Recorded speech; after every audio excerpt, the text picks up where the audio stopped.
福原君への短編音楽と物語の世界。狐のバーテンダーが話す雲の上のタクシー運転手から聞いた不思議な話。金色の狐のバーテンダーは夜の雲の上に浮かぶバーでグラスを磨きながら微笑んだ。雲のタクシー運転手から聞いた話かい？あの連中は空を駆け巡ってるから不思議な出来事に事欠かないよ。今日は5つ君に聞かせてあげようか。どれも夢のような、でも少し不気味な味がする話さ。1話目、迷子の星の乗客。ある霧の深い夜、タクシーが雲の端で止まった。乗ってきたのは小さな光の塊で、自分を迷子の星だと名乗ったんだ。目的地は天の川の橋だってさ。でも道中、星はタクシーの窓から外を眺めながら地球の街灯を数え始めた。運転手が聞くと、人間の願いが星になるんだよ。でも僕のは願いが叶わなくて迷子になったって。橋に着いたとき、星は消えて、代わりに運転手のポケットに小さなダイヤモンドが残ってた。願いの代償かな。2話目、虹の迷宮。嵐の後、タクシーが虹の橋を渡ろうとしたら、突然虹が絡みついて迷宮みたいになった。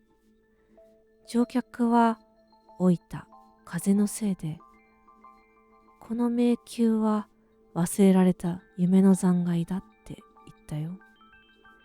道を進むと壁に映るのは乗客の過去の夢。飛べなかった鳥や咲かなかった花。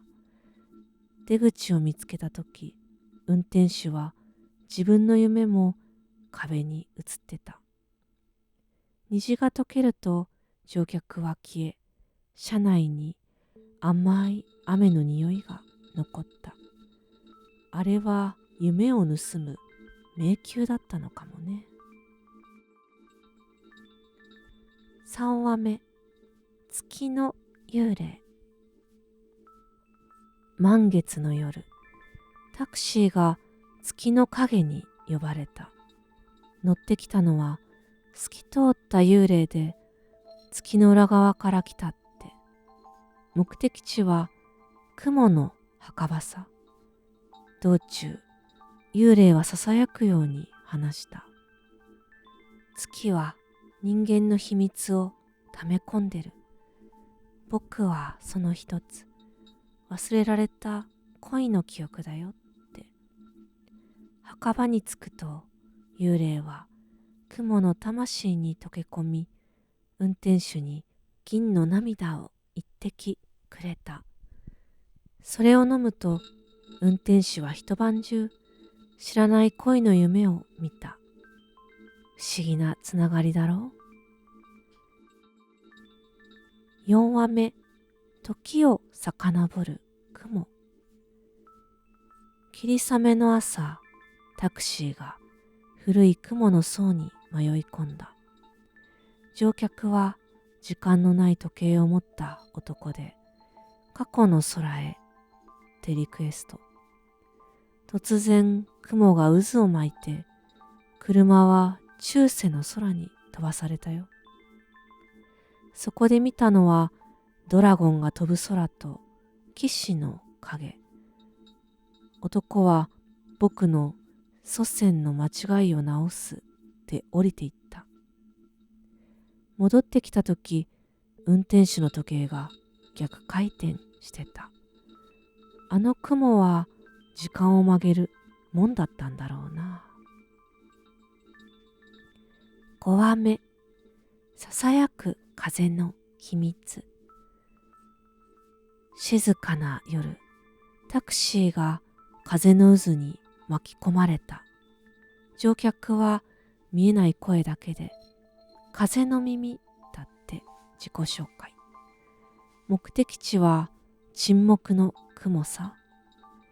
道中、風は運転手に世界の秘密をささやいた。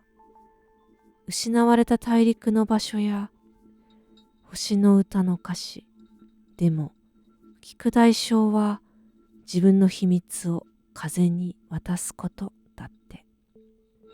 着いたとき、運転手は自分の過去の秘密が風に乗って飛んでいくのを感じた。今もあの風がどこかでその秘密を広めてるかもよ。金色の狐のバーテンダーは最後の話を語り終えると、ゆっくりとグラスを磨きながら目を細めた。雲のバーに柔らかな霧が流れ込み、星の光がカウンターを照らす中、彼は静かに息を吐いた。これで5つの話は終わりだよ。雲のタクシー運転手たちは空の果てでそんな不思議を拾い集めてくるんだ。君もいつかそんな旅に出るかもしれないね。でも覚えておきなよ。空の秘密は聞く者に少しの代償を求めるものさ。次は君の話聞かせてくれるかい？それとももう一杯夢のようなカクテルを？夜はまだ長いよ。チャンネル登録、高評価よろしくお願いします。